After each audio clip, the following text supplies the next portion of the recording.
Did you know that with the power of PCG, you can actually modify the variables that are exposed on the actors and static meshes that you spawn in the world? Not only can you, but you can actually modify things you wouldn't normally be able to without do. This opens up options, for example, to spawn lights with specific setups right from the get-go using just the base light class, as well as modify the variables of your blueprints and adjust other variables that you'd normally be able to in the detail panel. Let me show you a few use cases for this, starting with a simple spotlight that we're going to spawn and modify directly within PCG, so we don't need to actually select it in the level afterwards. To get started, of course, we need to go to Edit Plugins and make sure that we have PCG turned on by searching PCG and turning on Procedural Content Generation Framework and restarting your engine as needed. Once you have restarted, go ahead and right-click, grab yourself a PCG graph, and I'm just calling this PCG light field. We're going to make a field of lights here. I'm going to just drag it out and make it just a bit smaller so we can work with it a little bit easier. And I'll go ahead and open it up.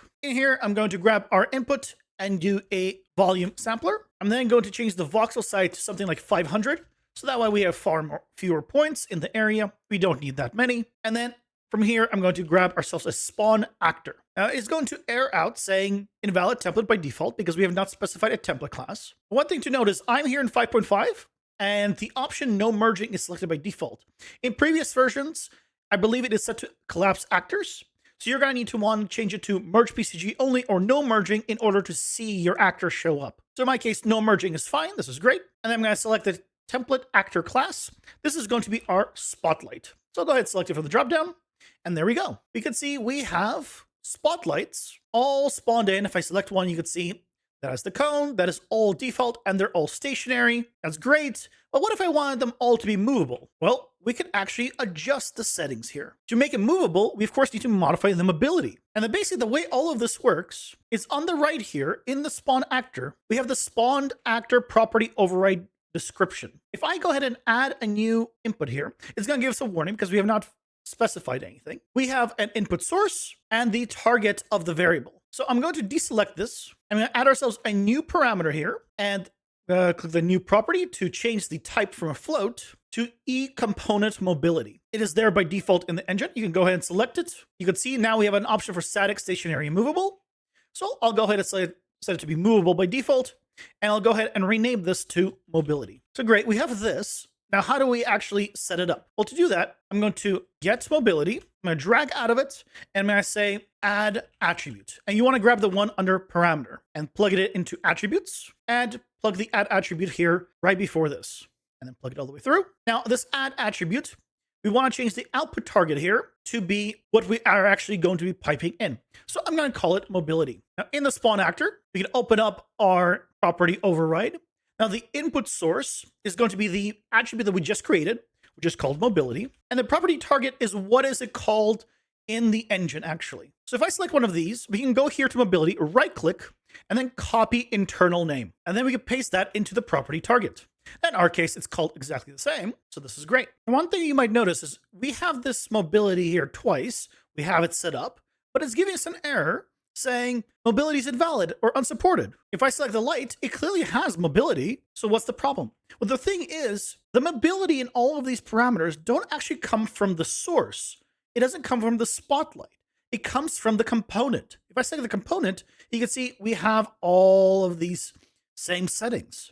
So in fact, we need to get the information from the spotlight component. So the input source can remain mobility, but in the property target, all I need to do is type in spotlight component dot mobility, and then the error goes away. And if I come here, you can see it is all movable. And if I select our PCG graph, open our PCG component, settings, graph instance, and then parameter overrides, we can change the mobility to say stationary or static. And just like that, we can go ahead and modify the mobility of all of these spawn points, and we can just move it over and have it generate somewhere else. Now that's great, but we can also modify things like attenuation radius and anything like that. So by having it deselected, I'll go ahead and add a new parameter. I'm going to rename this to attenuation radius. I'll set it to be something like 1000 by default. I'm going to get attenuation radius. I'll duplicate this add attribute, plug it in right between, plug in our attenuation radius into it. I'll change the second add attributes. Instead of mobility output, it will be AR for attenuation radius. And now in spawn actor, we can add ourselves another property override, open it up. The input is AR because we just added it. And again, just like we had over here, I'm going to grab spotlight component dot, copy it into property target, but then we need to get the right name for the end of it. So right here, I'm going to select one of the lights, go to attenuation radius, right click, copy internal name, and then paste it in just like so. And now if we take a look, these all have a radius of 1000. But if I go ahead and select it and modify attenuation radius to something like 100, and I select one of the lights, you can see it now has attenuation of 100. So using this process, you can actually just override all of the settings you possibly want and expose them on the blueprint core directly. You don't need to create a blueprint actor for this, although you absolutely can. The only difference is if you were using a blueprint actor, it would work on anything that you have exposed into the detail panel as normal, but you just wouldn't need to do the whatever it is dot. It wouldn't be like blueprint actor dot mobility. It would just be mobility because you would have the variable exposed and you're just overriding the variable then directly. And of course, keep in mind that you can absolutely use this with something like a data asset where you have all your settings pre-configured in a data asset and you can quickly swap them out and get different pre-configured situations for your lights, for your assets, etc. right away with a simple drag and drop. This is all cool, but what is a more practical situation? Well, you can actually control things you wouldn't normally have access to just through the regular PCG dropdown or in the detail panel there. Like for example, the cull distance, where after a certain distance, the actual static meshes become invisible and they come into view the closer, further away you get. So what I'm going to do is grab our PCG light field, duplicate it, and this is going to be our distance cull field. And I'll drag this out. And of course, we get tons of lights. That's fine. I'll go ahead and make it nice and small, and we can start using this for distance culling. Now go ahead and open your distance cull field.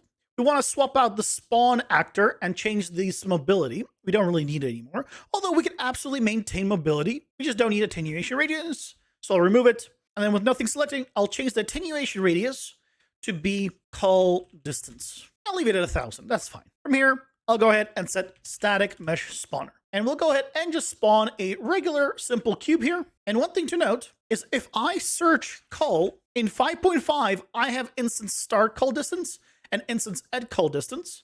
But in previous versions, I don't have this. This is new in 5.5. So this method will work for this and with previous versions. So if I select our cubes here in the world and then go and select the instance static mesh in the dropdown, I can search for cull. And here we can see we have the same cull distance, instance start cull distance, instance end cull distance. So I'm going to right click on instance cull distance and I'm going to copy internal name because we're going to need access to it. Then I'm going to right click and get cull distance. And I'm going to add attribute from the parameter.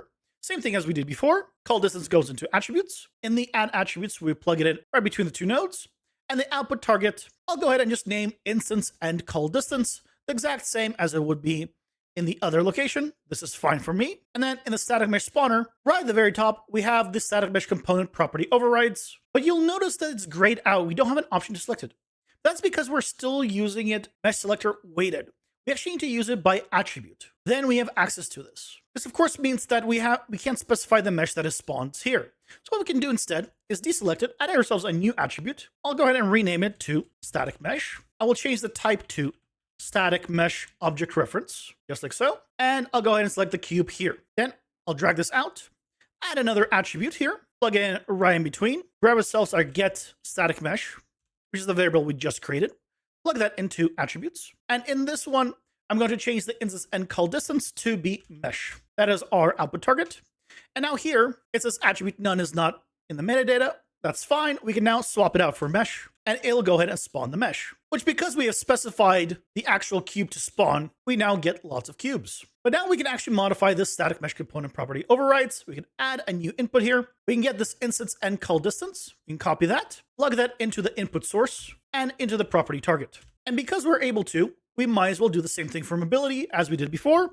I'll type in mobility and mobility because we already have it configured from before right over here. So now we're actually setting up the static mesh, the cull distance, and the mobility right from the graph. And if I come here, you might notice, well, there's nothing here. Where did it all go? Well, if I come closer, here they are. They're being culled after 1,000 units in distance. But because the distance is so small, it's hard to tell. So let's change the distance to something like 2,500. And you can see now, as I come closer, they start to appear and disappear with distance. So just like that, you're able to really quickly make it so things appear or disappear at certain distances. And because everything here is overridden, I can go ahead and override the cube here with something like a sphere. And now we have spheres, and I get the same thing. They pop in and out based on the distance because we have now overridden it based on the settings. And you can do that for everything. All you need to do is take a look at what do you want. For example, I can overwrite whether or not they cast shadows.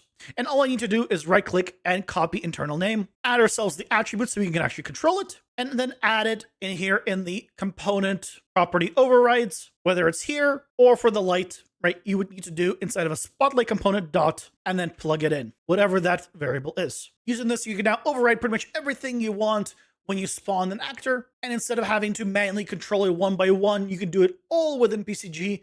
And in fact, you can even combine it not only with data assets, but you can combine it with randomness and other things to really have a lot of control exactly how you want it, where you want it, and pretty much everything else. Now, as always, the project files for this will be available on my Patreon. We can join these wonderful people here in supporting what I do. It really means a lot. If you'd like to join the community, the link to the Discord will be down below as always. Thank you again to the patrons. And if you're looking for other ways to use PCG in just everyday projects, check out this video right here, where I show you 3 tools that I use in pretty much all projects now.